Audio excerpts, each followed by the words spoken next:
While Dead by Daylight is more so known for its unique gameplay as a horror asim, the lore of Dead by Daylight is one of the most underrated parts of the game, especially if you peek into some of the earlier characters. Lore comes to us with character bios, but the simplicity of earlier bios coupled with the visual storytelling of the characters themselves really got me when I first started playing DBD. Outside of the character bios, additional lore can be found in cosmetics, add-ons, and tome lore if you complete challenges to unlock them.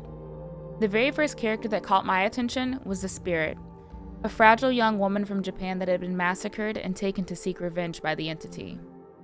Her design of her tattered clothes, emotions of sorrow and frustration, and backstory made her truly stand out. So, here is a deep dive on the lore of Rin Yamaoka in Dead by Daylight, also known as the Spirit. Rin Yamaoka was an only child born to two seemingly loving parents in Japan. However, things began to fall apart. Her father was an overworked businessman, and her mother eventually became ill. In her earlier years of junior high, Rin was forced to learn kendo to please her father's obsession with their family legacy of the Yamaoka samurai. And although frustrating, Rin persevered with the hopes that if she practiced enough, it would eventually be enough to ease her father's stress. This constant mumbling and ranting made things uneasy in the Yamaoka household. Yet, despite her best efforts, she was constantly belittled in school. They thought nothing of her, let alone the legacy that she was supposedly to come from. They told her she should yield a broom, not a shinai.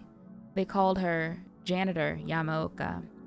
Little did they know, their taunts would only serve to fuel her rage. Even if it was wrong, there was something about the deep satisfaction in imagining their suffering at her hands. It led to her defeating her abusers.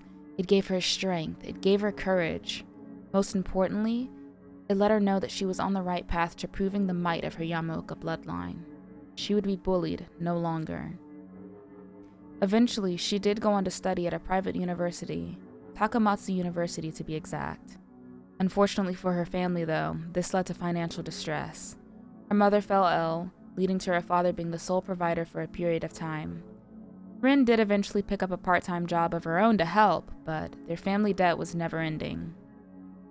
Her father even tried working harder just to obtain a promotion, but it only drove him into further madness. His mental was in shambles, his grip of reality fading. It wasn't long before he was fired after 22 years of dedication.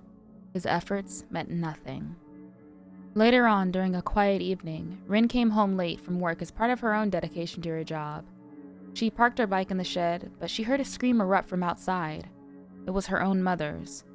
Her heart raced as she ran inside and up the steps to the commotion, where she saw a ghastly scene that turned her panic into nauseating horror. Her own mother's limbs were sliced clean and left twisted on the floor.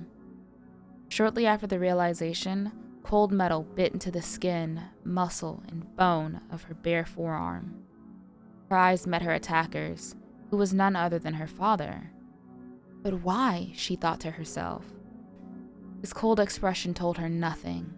She cried for him to stop, only to be greeted by cold metal once again. She tried her best to escape, only to glide across the blood-smeared floor. Again, she was slashed, this time limping. As she looked down, she realized she'd made a subconscious effort to gather the remainder of her spilling midriff.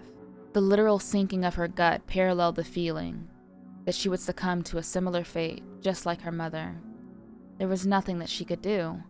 The visceral imagery of what was left of her mother replayed again and again and again.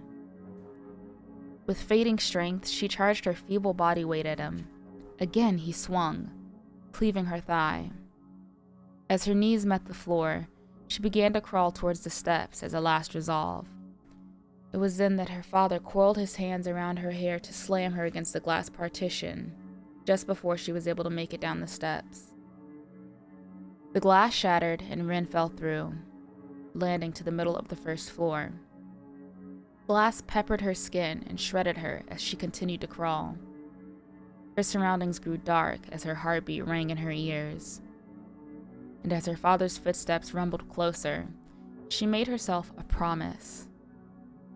And that promise was that he would pay in the next life. Now, although not much more substance can be found lore-wise in some of her add-ons, her cosmetics do give us a little bit more insight about her life.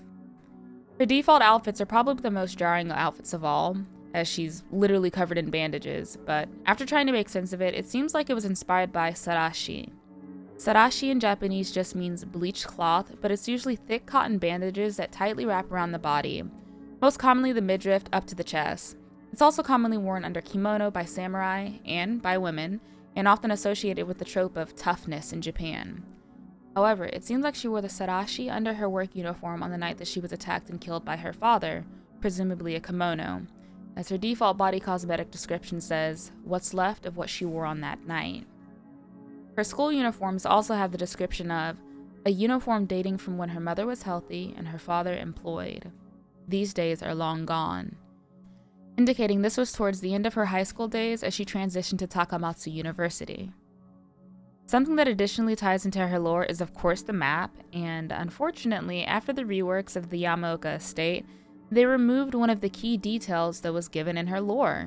Yes, so remember the glass partition we talked about earlier? Well, it turns out that after the reworks of the Yamaoka residence map, the glass is no longer there, and I don't know if this is just a simple oversight or not, but considering it's been years and years since the map's been reworked, I don't think we're getting that detail back anytime soon. However, here's a good before and after.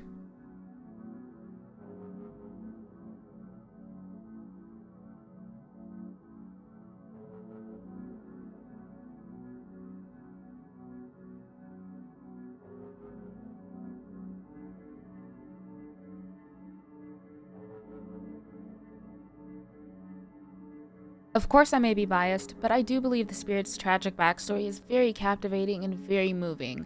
I would actually love for DBD to give her something more modern, considering she was born and raised in modern-day Japan. I've also made a few concepts myself, as I think it'd be really cool to see what killers would look like as survivors, or as I would call it, pre-entity killer cosmetics. That's all I have today for the lore deep dive for The Spirit, but I'm hoping to make a return to more long-form content for DBD. If you enjoy what I'm doing, let me know by subscribing, because a lot of you do watch, but you're not subscribed yet. And also, let me know what you think of today's video and what I should talk about in my next video.